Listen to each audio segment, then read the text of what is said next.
മുഖ്യമന്ത്രി V D സതീശന് കൊച്ചിയിൽ ആവേശോജ്വല സ്വീകരണമാണ്. കൊച്ചി പൗരാവലിയും ജില്ലയിലെ കോൺഗ്രസ് നേതൃത്വവുമാണ് ഈ പരിപാടി സംഘടിപ്പിച്ചത്. പരിപാടിക്കെത്തിയ നിറഞ്ഞ ജനക്കൂട്ടത്തെ ഞെട്ടിച്ചായിരുന്നു നടൻ മമ്മൂട്ടിയുടെയും ഒപ്പം കുഞ്ചാക്കോ ബോബന്റെയും വേദിയിലേക്കുള്ള എൻട്രി.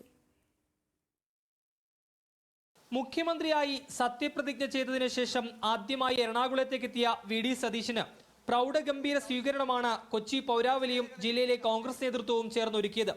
മുഖ്യമന്ത്രിക്ക് പുറമെ ജില്ലയിൽ നിന്നുള്ള മറ്റു 3 മന്ത്രിമാരെയും ജില്ലയിലെ മണ്ഡലങ്ങളിൽ നിന്ന് തെരഞ്ഞെടുക്കപ്പെട്ട 10 MLA-മാരെയും രമേശ് പിഷാരടി, അബിൻ വർക്കി എന്നിവരെയും ചടങ്ങിൽ ആദരിച്ചു. അധികാരം ലഭിച്ചതിന്റെ പത്രാസിൽ വീണുപോകരുതെന്നും ഒരു ടീമായി വേണം മുന്നോട്ടു പോകാനെന്നും മുഖ്യമന്ത്രി വി ഡി സതീശൻ പറഞ്ഞു. മാറ്റമുണ്ടാക്കാൻ കഴിയുമെന്ന ആത്മവിശ്വാസം തനിക്കുണ്ട്. കേരളത്തിന്റെ സമ്പദ് വ്യവസ്ഥയെ മെച്ചപ്പെടുത്തണം, അതൊരു വെല്ലുവിളിയാണെന്നും മുഖ്യമന്ത്രി കൂട്ടിച്ചേർത്തു. നമ്മൾക്ക് എന്തു ചെയ്യാൻ കഴിയും, എന്തെല്ലാമാണ് നമ്മൾ ചെയ്യേണ്ടത് എന്ന് നമ്മൾ മനസ്സിലാക്കി അതിൻ്റെ മുൻഗണനകൾ നിശ്ചയിച്ച് നമുക്ക് മുന്നോട്ട് പോകണം. നമുക്ക് മാറ്റം ഉണ്ടാക്കാൻ കഴിയും. എനിക്കതിൻ്റെ ആത്മവിശ്വാസമുണ്ട്. ഒറ്റയ്ക്ക് ഒരാൾക്കൊന്നും ചെയ്യാൻ കഴിയില്ല. ഇനിയുള്ള കാലത്ത് ടീം ബിൽഡ് ചെയ്യണം. നമ്മൾ ടീം ബിൽഡ് ചെയ്യണം. എല്ലാ രംഗങ്ങളിലും നല്ല ടീം ബിൽഡ് ചെയ്യണം. എല്ലാത്തിനും ഉപരിയായി കേരളത്തിൻ്റെ സമ്പദ് വ്യവസ്ഥയെ നമുക്ക് മെച്ചപ്പെടുത്തണം. അതൊരു ചാലഞ്ചാണ്, അതൊരു വെല്ലുവിളിയാണ്. ആ വെല്ലുവിളി ഏറ്റെടുത്തുകൊണ്ട് നമുക്ക് നമ്മുടെ സമ്പദ് വ്യവസ്ഥയെ മെച്ചപ്പെടുത്തണം.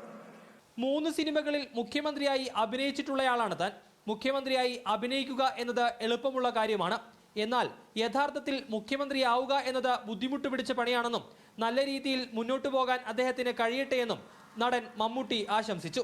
തമിഴ്നാടിൻ്റെയും ആന്ധ്രാപ്രദേശിൻ്റെയും കേരളത്തിൻ്റെയും ഒക്കെ മുഖ്യമന്ത്രിയായിട്ട് ഞാൻ അഭിനയിച്ചിട്ടുണ്ട്. അഭിനയിക്കുന്നത് വളരെ കുറച്ച് കാലത്തേക്കാണ്. അഭിനയവും പരിചയവും കൊണ്ട് കുറച്ചുകൂടെ എളുപ്പമാകാവുന്ന ഒരു കാര്യവുമാണ്.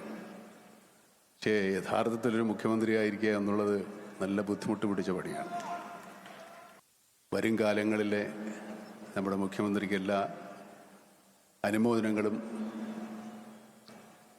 അർപ്പിക്കുകയും മേലോട്ടുള്ള അദ്ദേഹത്തിൻ്റെ പ്രവർത്തനങ്ങളിൽ കൂടുതൽ ഉത്സാഹപൂർവ്വം നീതിപൂർവ്വം നടത്താൻ സാധിക്കട്ടെ എന്ന് ആശംസിക്കുകയും ചെയ്യുന്നു.